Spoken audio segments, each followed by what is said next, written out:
نسل سے تھے جو ترکستان کے خان اعظم کے یہاں ملازم تھا۔ یہ لوگ فطرتہ جنگجو تھے۔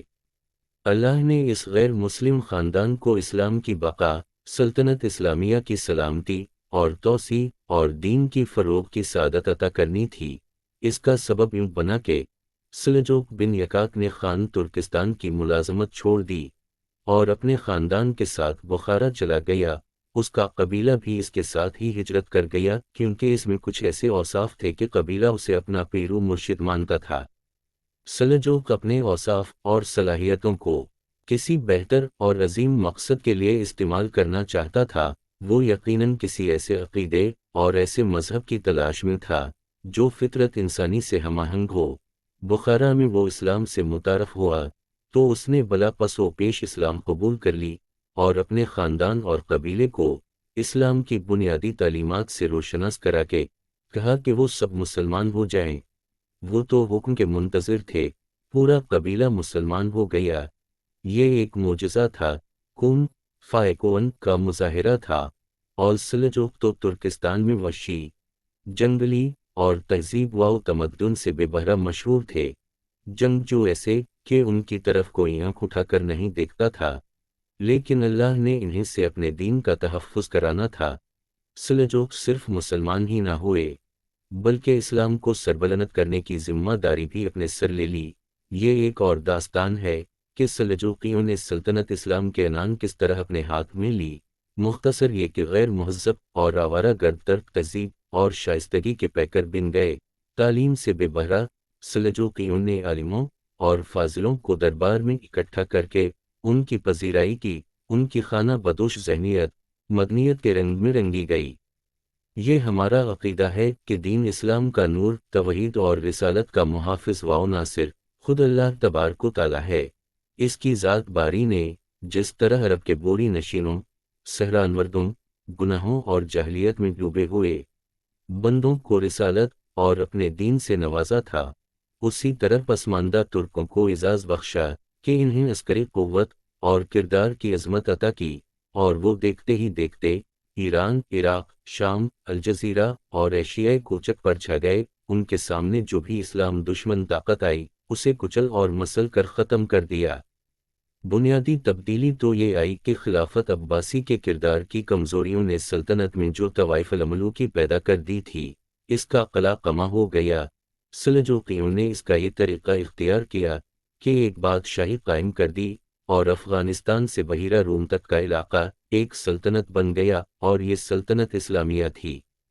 بادشاہت کا نظام حکومت اسلامی کے منافی ہے، لیکن سلجوقیوں نے سلطنت کو ایک مرکز کی تحت لانے کے لیے بادشاہت کا نظام اپنایا تھا۔ اس کے نتیجے میں یہ فائدہ حاصل ہوا کہ سلطنت میں جو انتشار اور عدم اتحاد پیدا ہو گیا تھا وہ یکجہتی اور قومی اتحاد میں بدل گیا۔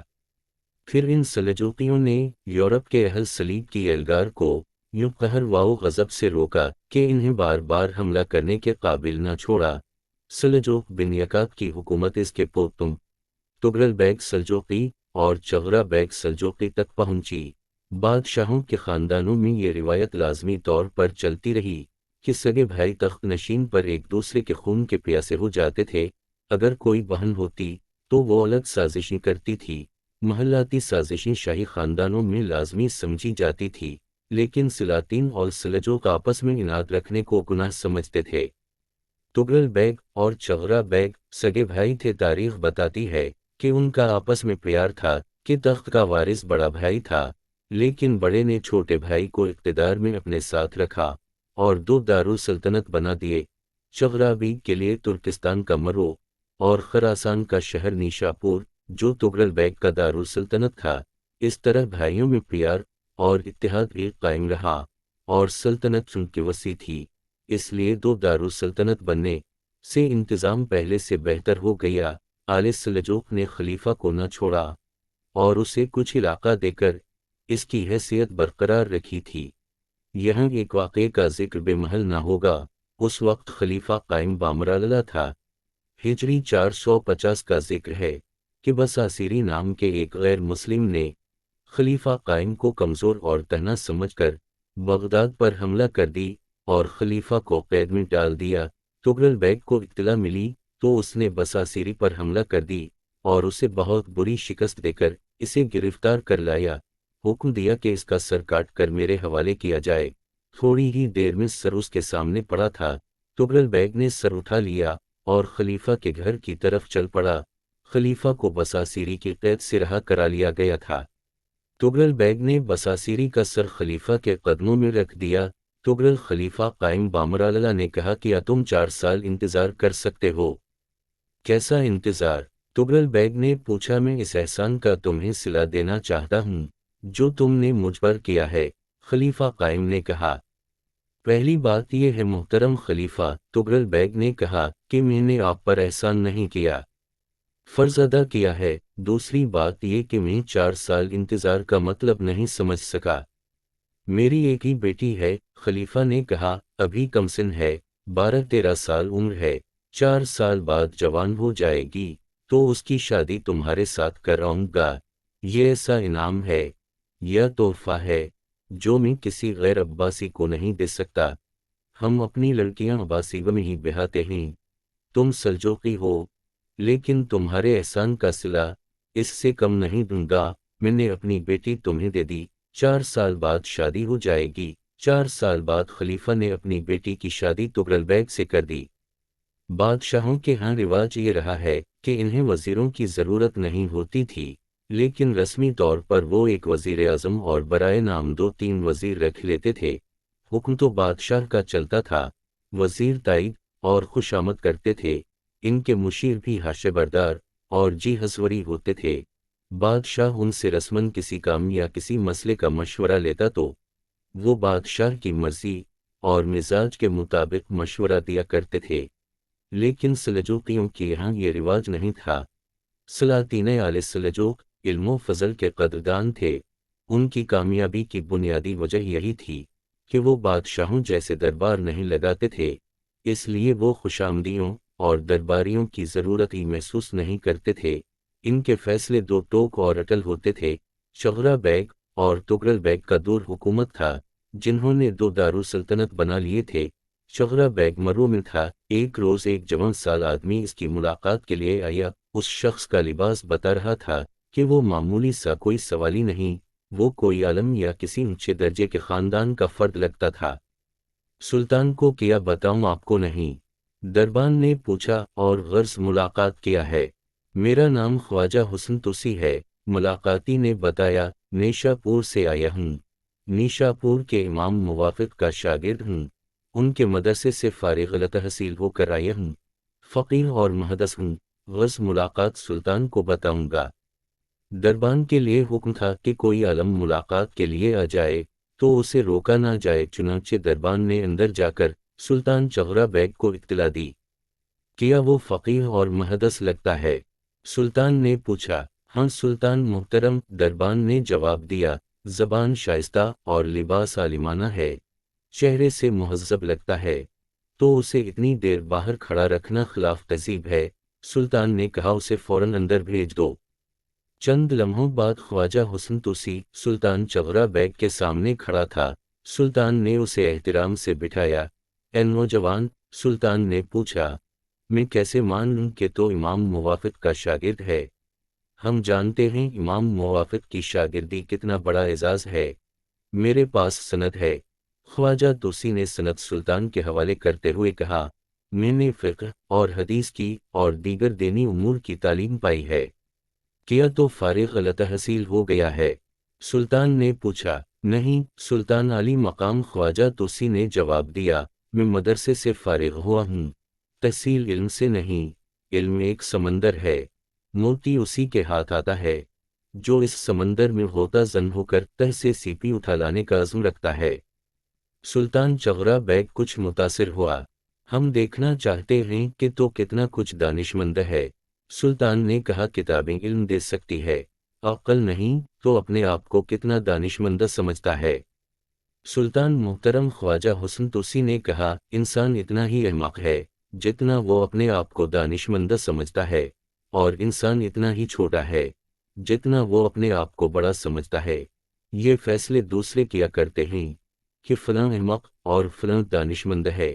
ایک بات بتا، توسی سلطان نے پوچھا، حکمران میں کیا صفات اور کیسے اوصاف ہونے چاہیے کہ وہ رعایا میں ہر دل عزیز ہو اور مرنے کے بعد بھی لوگ اسے اچھے الفاظ سے یاد کریں، وہ اپنے دین اور سلطنت کے لیے آگ کا طوفان ہو۔ خواجہ حسن توسی نے جواب دیا، رعایا کے لیے پانی ہو، زمین کی طرح فیاض اور آسمان کی طرح مری ہو، عقاب کی مانند تیز نگاہ، کوے کی طرح محتاط اور کوئل کی طرح خوشگلو ہو، شیر کی طرح بے خوف اور چاند ستاروں کے مانند راست کو ہو، یوں نہیں کہ آج ادھر کل ادھر بھٹکتا پھرے۔ کیا یہ صفات ہم میں ہے؟ سلطان نے پوچھا۔ اگر میں نے کہا ہے تو یہ خوشامد ہوگی، خواجہ توسی نے کہا۔ خوشامد منافقت ہے، میں منافق نہیں بننا چاہتا۔ اگر میں نے کہا سلطان میں کچھ صفات کی کمی ہے تو میں معتوب ہونگا، مجھ میں تاب اتاب نہیں۔ اے نوجوان، سلطان نے کہا، تیری صاف گوئی قابل داد ہے، لیکن ایک بات بتا، اگر ان صفات اور اوصاف میں سے ایک یا دو ہم میں نہ ہو تو کیا فرق پڑتا ہے؟ سلطان علی مقام خواجہ حسن توسی نے کہا، تسبیح میں 100 دانے اور گرہ صرف ایک ہوتی ہے، اگر یہ ایک گرہ کھل جائے تو تمام دانے بکھر جاتے ہیں۔ ہو سکتا ہے آپ کی اور وہ وصف کمزور ہو جو گرہ کی حیثیت رکھتا ہے، تو گری کسی بھی وقت صفات و اوصاف کے دانے بکھیر دے گی۔ خواجہ حسن توسی سلطان چغرا بیگ نے پرجوش لہجے میں کہا، ہم نے تجھے مشیر مقرر کیا، اگر تو نے راست گوئی اور صداقت پسندی کو قائم رکھا تو یہ ہماری پیشن گوئی ہے کہ ایک روز تو اس سلطنت کا وزیر اعظم ہوگا۔ 22 سال بعد سلطان چغرا بیگ کی پیشن گوئی پوری ہو گئی، خواجہ حسن توسی وزیر اعظم بن گیا۔ اس وقت کا سلطان چغرا بیگ کا پوتا سلطان ملک شاہ حکمران تھا، مرو یعنی دوسرے دارالسلطنت میں سلطان الپ ارسلان تھا۔ خواجہ توسی سلطان الپ ارسلان کا وزیر اعظم تھا۔ خواجہ حسن توسی تاریخ اسلام کی مشہور و معروف شخصیت ہے، اسے سلجوقی سلطانوں نے نظام الملک کا خطاب دیا تھا۔ تاریخوں میں اسے خواجہ حسن توسی کم، نظام الملک زیادہ لکھا گیا ہے، اس لیے وہ اسی نام سے جانا پہچانا جاتا ہے۔ وہ دینی امور کا اور فقہ و حدیث کا عالم تھا۔ نظام الملک نے بغداد میں مدرسہ نظامی بنایا تھا۔ سلطان صلاح الدین ایوبی اور اس کے ساتھ ہی بہاؤالدین شداد کو، جو اس وقت کا مشہور اسکالر تھا، اسی مدرسے میں اکٹھے پڑھے تھے۔ ایک روز نظام الملک توسی اپنے کام کاج میں مصروف تھا کہ اسے اطلاع ملی کہ نیشا پور سے ایک شخص اسے ملنے آیا ہے اور اپنا نام خیام بتاتا ہے۔ نظام الملک نے ذہن پر زور دیا، یہ نام اسے کچھ مانوس لگا اور ایک شک کی بنا پر کہا کہ اسے اندر بھیج دو۔ خیام اندر آیا، نظام الملک نے اسے دیکھا تو اچھل کر اٹھا، اس نے خیام کو پہچان لیا تھا۔ دونوں اس طرح بغلگیر ہو کر ملے جیسے لمبی مدت کے بچھڑے ہوئے دوست ملا کرتے ہیں۔ وہ تھے ہی پرانے اور بچھڑے ہوئے دوست، امام موافق کے مدرسے میں ہم جماعت تھے۔ اس مدرسے کے متعلق تاریخوں میں لکھا ہے کہ طلبہ کم ہوا کرتے تھے اور جو بھی طالب علم امام موافق کی شاگردی سے فارغ ہوتا تھا وہ حکومت یا معاشرے میں اونچے درجے پر فائز ہو جاتا تھا۔ اس کی ایک مثال خواجہ حسن توسی کی تھی، جو سلطنت سلجوقی کا وزیر اعظم بنا، نظام الملک کا خطاب پایا اور تاریخ میں آج تک اس کا نام زندہ ہے اور تابد زندہ رہے گا۔ پھر ایک اور مثال خیام کی ہے۔ خیام کی ربائی آج بھی مشہور ہیں، اردو میں بھی ان ربائی کا ترجمہ ہوا ہے اور انگریزی میں بھی۔ اس طرح خیام اردو اور انگریزی ادب کا ایک مقبول شاعر بن گیا ہے۔ خیام کوئی عام قسم کا شاعر نہ تھا، وہ فلسفی شاعر تھا۔ اس کی رباعیوں میں نسوانی حسن کی رعنائیاں تو بہت ہیں، لیکن ان رباعیوں میں زندگی کا فلسفہ اور دانش ہوتی تھیں۔ اس کی رباعی خیال کی گہرائیوں کی بدولت آج بھی زندہ ہیں۔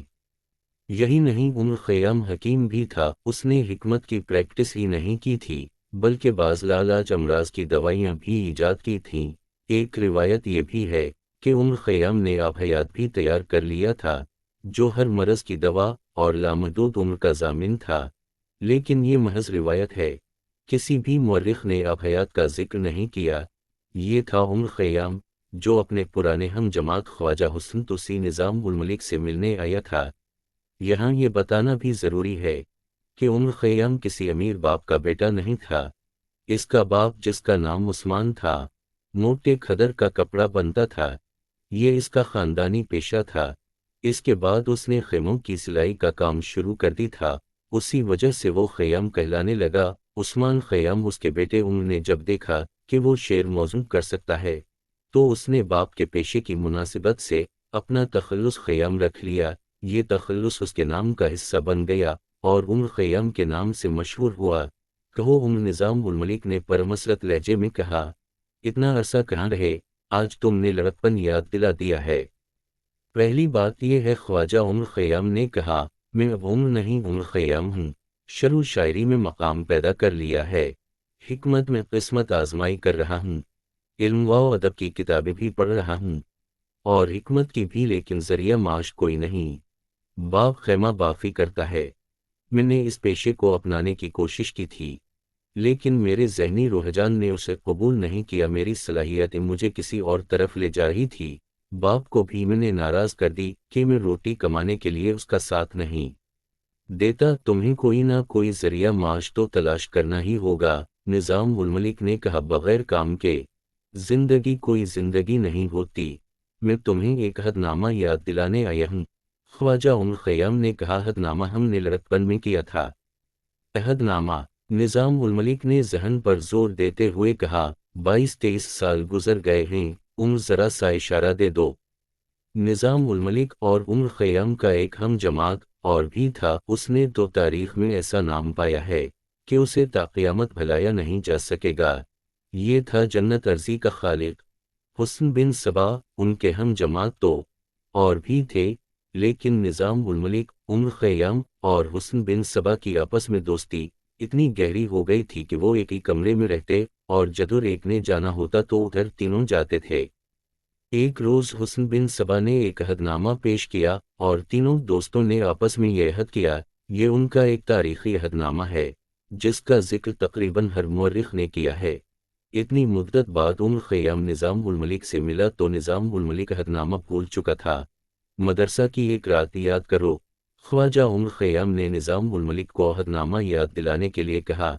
ہم تینوں دوست اس روز کا پڑھا ہوا سبق دہرا کر فارغ ہوئے تو حسن بن صبا نے کہا کہ اس مدرسے کی یہ روایت ہے کہ جو یہاں سے پڑھ کر نکلا اور جسے امام موافق نے ذہین اور لائق کہا، وہ کسی نہ کسی اونچے رتبے پر پہنچا۔ پھر حسن بن صبا نے کہا تھا کہ ضروری نہیں کہ ہم تینوں اونچے رتبے پر پہنچیں گے، ہو سکتا ہے ہم تینوں میں سے کوئی ایک کسی بلند مرتبے تک جا پہنچے اور باقی دو بڑی مشکل سے 2 وقت کی روٹی کما سکیں۔ پھر حسن بن صبا نے کہا تھا کہ آؤ آپس میں عہد کریں کہ ہم میں سے جو بھی کسی اونچے منصب یا رتبے پر پہنچا تو دونوں دوستوں کی مالی معاونت کرے گا اور انہیں اپنی خوش بختی میں برابر کا شریک بنائے گا یا ان کے ذریعہ معاش کا بندوبست کرے گا اور طوطا چشمی اور خود غرضی سے گریز کرے گا۔ ہم تینوں نے پوری سنجیدگی اور سچے دل سے عہد و پیمان کیے تھے کہ ایسا ہی ہوگا۔ ہاں، نظام الملک نے مسکراتے ہوئے کہا، مجھے یاد آ گیا ہے، جہاں تک مجھے یاد ہے میں نے سب سے زیادہ پرجوش طریقے سے عہد کیا تھا کہ مجھے اللہ نے کوئی بڑا رتبہ دے دیا اور میرے دونوں دوستوں کو میری ضرورت محسوس ہوئی تو میں ان کی مالی اور ہر طرح کی معاونت کروں گا۔ تو پھر خواجہ عمر خیام نے کہا، میں تمہیں بتا چکا ہوں کہ اتنا عرصہ میرا کوئی ذریعہ معاش نہیں بنا، میں اس کا کچھ بندوبست کر دوں گا۔ نظام الملک نے کہا، تم صاحب علم و فضل ہو، فلسفہ، شاعری اور حکمت میں دسترس رکھتے ہو، میں سلطان سے کہوں گا کہ تم سلطنت کے لیے معتمد اور سود مند ثابت ہو سکتے ہو، اور میں سلطان سے یوں کہوں گا کہ تمہیں میرے ساتھ ملازمت دے دی جائے اور تمہیں میرا معاون بنا دیا جائے۔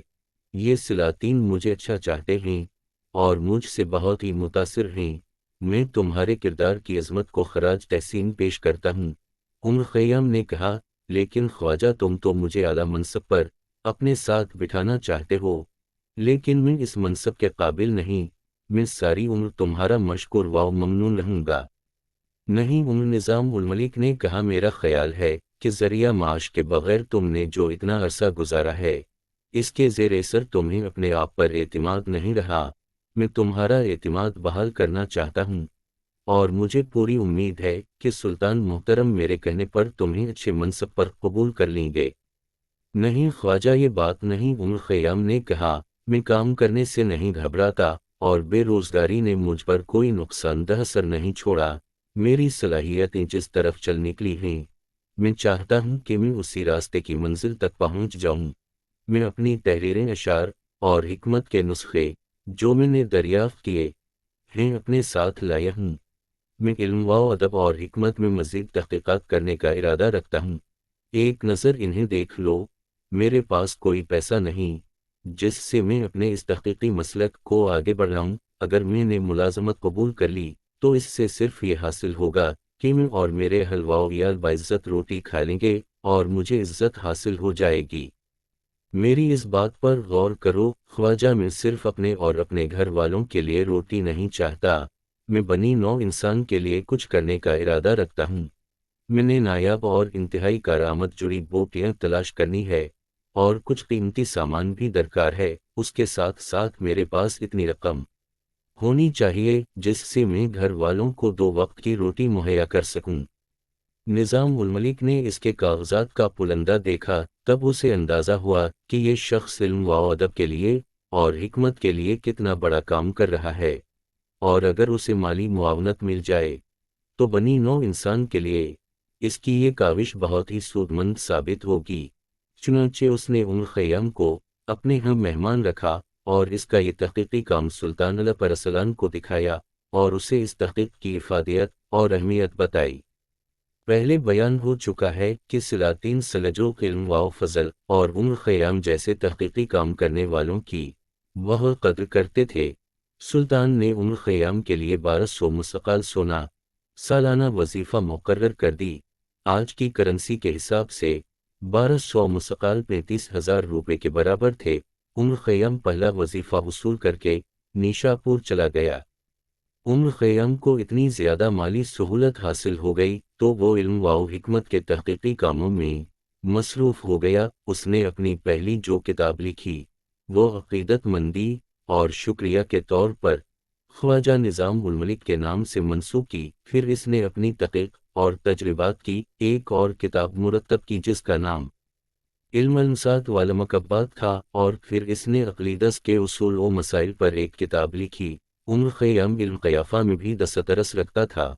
ان کی کتابوں کی بدولت خیام ایران میں اس قدر مشہور و مقبول ہو گیا کہ اسے بولی سینا کا ہم پلہ سمجھا جانے لگا۔ خیام کا مستقل قیام نیشاپور میں تھا۔ نیشاپور خراسان کا دارالسلطنت تھا اور وہاں کا سلطان ملک شاہ تھا۔ ملک شاہ ارباب علم نور اہل نظر کا اتنا قدردان تھا کہ اس نے خیام کی شہرت سنی تو اسے نیشاپور بلایا اور اسے اصلاح تقویم کی ذمہ داری سونپ دی۔ خیام علم العداد میں بھی دسترس رکھتا تھا۔ اس علم میں اس نے خاصی اصلاح و ترمیم کی۔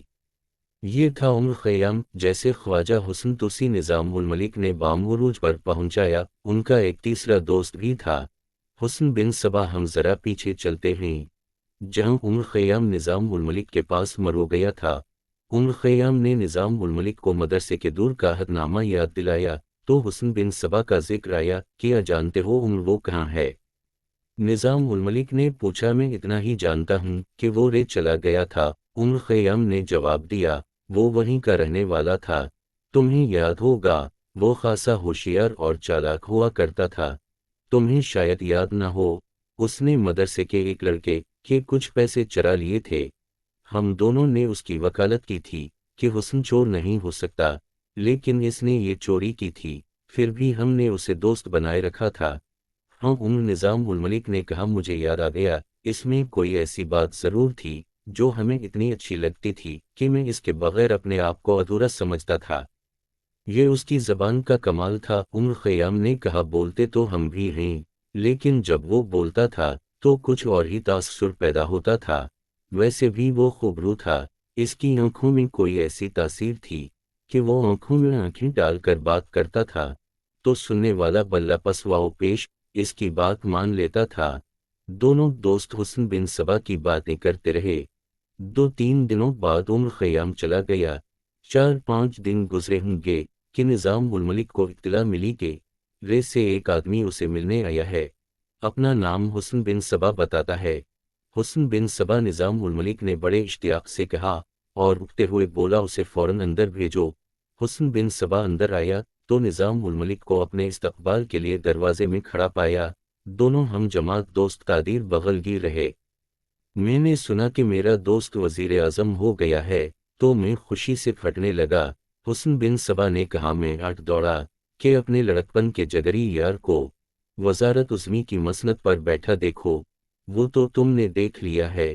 نظام الملک نے کہا، یہ بتا یہ 22-23 سال کہاں رہے اور ذریعہ معاش کیا ہے؟ خاک ہے میرا ذریعہ معاش۔ حسن بن صبا نے کہا، بہت قسمت آزمائی کی، مصر تک گیا لیکن قسمت نے کہیں بھی ساتھ نہ دیا۔ کچھ دنوں کے لیے روزگار ملا، پھر وہی بے روزگاری۔ ایک جگہ گیا تو مجھے بہت اچھا جواب ملا۔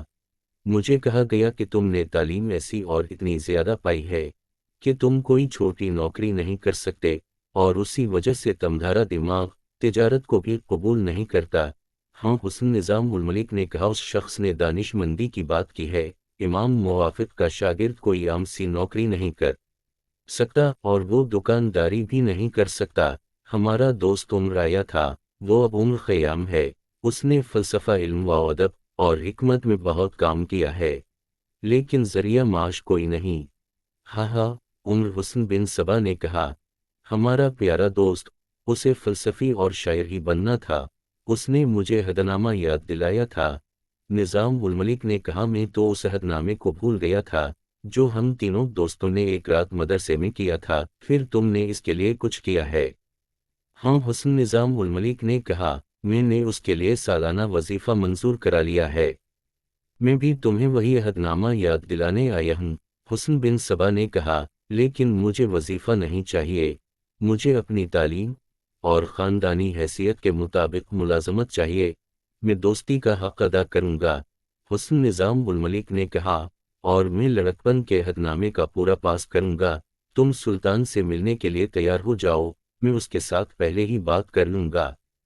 معروف تاریخ نویس ابن نصیر نے چند ایک مورخوں کے حوالے سے لکھا ہے کہ وہ عہد تفریح کا ایک عہد نامہ تھا جس کی حیثیت ایک مذاق سے بڑھ کر کچھ بھی نہیں تھی۔ نہ ہی یہ عہد نامہ قرآن پر ہاتھ رکھ کر حلفیہ کیا گیا تھا، لیکن نظام الملک صاحب کردار اور دیندار آدمی تھا۔ سلطان چغرہ بیگ نے اس میں یہی اوصاف دیکھ کر اسے اعلیٰ منصب پر فائز کیا تھا، اور انہی اوصاف کے بدولت وہ سلطنت کا وزیر اعظم بن گیا تھا۔ اس نے لڑکپن کے عہد نامے کا اتنا پاس کیا کہ سلطان کے آگے حسن بن صبا کے کردار، تعلیم اور دانشمندی ایسے انداز سے بیان کی کہ سلطان متاثر ہو گیا۔ اس نے حسن بن صبا سے کہا وہ اسے سلطان سے ملوائے گا اور وہ اپنی تعلیم اور دانشمندی کا پراثر مظاہرہ کرے۔ حسن بن صبا فن گفتگو کا تو استاد تھا۔ نظام الملک نے اسے سلطان کے سامنے پیش کیا تو اس نے زبان کا جادو چلا کر سلطان کو متاثر کر لیا۔ اس کا راستہ تو نظام الملک نے پہلے ہی صاف کر دیا تھا۔ یہ فیصلہ وزیر اعظم کو کرنا چاہیے کہ اس دانشمند شخصیت کو کس منصب پر فائز کیا جائے۔ سلطان نے کہا، میں حسن بن صبا کو سلطان عالی مقام کے متمد خاص کے رتبے سے کم درجے کا کوئی نہیں سمجھتا۔ نظام الملک نے کہا، سلطان عالی مقام کو ایک متمد خاص کی ضرورت بھی ہے، ہمیں منظور ہے۔ سلطان نے کہا، آپ انہیں رکھ لے اور انہیں اچھی طرح بتا دیں کہ ان کا کام کیا ہوگا۔ انہیں تمام تر امور سلطنت سمجھا دیں، کچھ دن اپنی نگرانی میں رکھیں۔ اس طرح حسن بن صبا کو وہ رتبہ مل گیا جو اختیارات کے لحاظ سے وزارات سے کم نہ تھا۔ وہ اسی دن اپنا سامان اور بیوی بچوں کو لانے کے لیے روانہ ہو گیا۔ نظام الملک محسوس نہ کر سکا کہ اس نے ابلیس کے لیے جنت کا دروازہ کھول دیا ہے۔ حسن بن صبا کون تھا؟ اس کا باپ خراسان کے شہر طوس کا رہنے والا تھا۔ اس کا نام علی بن احمد تھا۔ حسن بن صبا طوس میں پیدا ہوا تھا۔ اس کا باپ شہر رے میں جا کر رہائش پذیر ہو گیا تھا۔ رے کا حاکم ابو مسلم رازی تھا۔ علی بن احمد نے ابو مسلم رازی تک رسائی حاصل کر لی تھی۔ اس کا کام تھا ابو مسلم رازی کی خوشامد کرنا اور لوگوں کے خلاف مخبری کرنا۔ وہ چاہتا تو کسی شریف آدمی کو ناکردہ گناہ میں گرفتار کرا دیتا اور کسی مجرم کو جھوٹ کے ذریعے بے گناہ ثابت کرا دیتا۔ رے تجارت کا مرکز تھا جہاں غیر ملکی تاجر آتے رہتے تھے۔ علی بن احمد منڈی میں چلا جاتا اور کسی نہ کسی غیر ملکی تاجر کو جھانسا دے کر اس کا مال اڑا لیتا یا کچھ رقم بٹور لیتا تھا۔ یہ کام وہ ایسی مہارت اور ایسے معزز انداز سے کرتا تھا کہ نقصان اٹھانے والے اس پر ہاتھ ڈالنے سے جھجکتے تھے۔ اس کے متعلق مشہور تھا کہ وہ رے کے حاکم ابو مسلم رازی کا خاص آدمی اور اس کا منظور نظر ہے۔ علی بن احمد کی عیاری کے قصے اتنے کم نہیں کہ داستان وہ سارے سنا دے۔ وہ بردہ فروشی تک کرتا تھا، لیکن یوں نہیں کہ ایک لڑکی کو اغوا کیا اور اسے بیچ ڈالا۔ وہ کسی حسین اور نوجوان لڑکی کو یا کسی جواسال بیوہ کو نہایت باعزت طریقے سے ورگ لاتا اور ایسے سبز باغ دکھاتا کہ لڑکی پر سحر طاری ہو جاتا تھا۔ نوخیز لڑکی ہوتی یا جوان سال عورت نتائج سے بے خبر اس کے جال میں آ جاتی تھی۔ وہ 4 دن اسے اپنے پاس رکھ کر عیش و عشرت کرتا تھا۔ اس فریب کاری میں لڑکی کو اسے بتائے بغیر کوئی نشہ بھی پلاتا تھا۔ اس دوران وہ گاہک کی تلاش میں رہتا اور ایک دن اسے کسی مالدار گاہک کے حوالے کر دیتا تھا۔ کسی گھر میں لڑائی جھگڑا ہوتا یا بازار میں 2 دکانداروں کے درمیان جھگڑا ہو جاتا یا تاجروں کا آپس میں کوئی تنازع ہوتا تو وہ ثالث یا منصف بن کر اپنے آپ کو ان پر مسلط کر کے تصفیہ کراتا تھا۔ لوگ جانتے تھے کہ یہ شخص یار اور فریب کار ہے، پھر بھی اس کی عزت کرتے اور اس سے مشورے اور مدد لیتے تھے۔ لوگوں میں مقبول عام بننے کے لیے وہ ان کے چھوٹے موٹے مسئلے حل کر دیا کرتا تھا۔ اس میں ڈھیٹ پن اتنا زیادہ تھا کہ کہیں سے دھتکار دیا جاتا تو وہاں سے ایک دروازے سے نکل کر دوسرے دروازے سے پھر اندر چلا جاتا اور عیاری کا کوئی اور حربہ استعمال کر کے دھتکارنے والوں کو شیشے میں اتار لیتا تھا۔ لوگوں میں یہ جو مشہور تھا کہ وہ حاکم ابو مسلم رازی کا منظور نظر ہے غلط نہ تھا۔ ابو مسلم جابر اور دانشمندہ حاکم تھا، لیکن علی بن احمد کمال استادی سے اسے دوستانہ سطح پر لے آیا کرتا تھا۔ ابو مسلم رازی اہل سنت و جماعت تھا، علی بن احمد بلا شک و شبہ اسماعیلی تھا، لیکن ابو مسلم کو اس نے یقین دلایا تھا کہ وہ اہل سنت ہے۔ ایک بار ابو مسلم کو مصدقہ اطلاع ملی کہ علی بن احمد سنی نہیں اسماعیلی ہے۔ ابو مسلم نے اس سے جواب طلبی کی۔ اس نے قرآن ہاتھوں پر اٹھا کر قسم کھائی اور کہا کہ وہ سنی مسلمان ہے۔ اس کا بیٹا حسن بن صبا کئی سالوں سے ایک اسماعیلی عالم اور آتالق عبد الملک بن عطاش کے یہاں تعلیم حاصل کر رہا تھا۔ اس کا علم ابو مسلم کو ہو گیا۔ اس نے ایک روز علی بن احمد کو بلایا، اس کا بچہ کہاں پڑھتا ہے؟ مجھے کیا؟ ابو مسلم نے علی سے کہا، اپنی اولاد کے متعلق ماں باپ کے فیصلوں کے ساتھ میرا کوئی تعلق نہیں، لیکن تمہارے بیٹے کے متعلق میں اس لیے بات کر رہا ہوں کہ تم اہل سنت و جماعت ہو، لیکن اپنے بیٹے کو تم نے اسماعیلی عالم کی شاگردی میں بٹھا رکھا ہے۔ کیوں؟ کیا یہ تمہارے اسماعیلی ہونے کا ثبوت نہیں؟ نہیں، ابو مسلم علی بن احمد نے کہا، یہ میری ایک مجبوری کا ثبوت ہے۔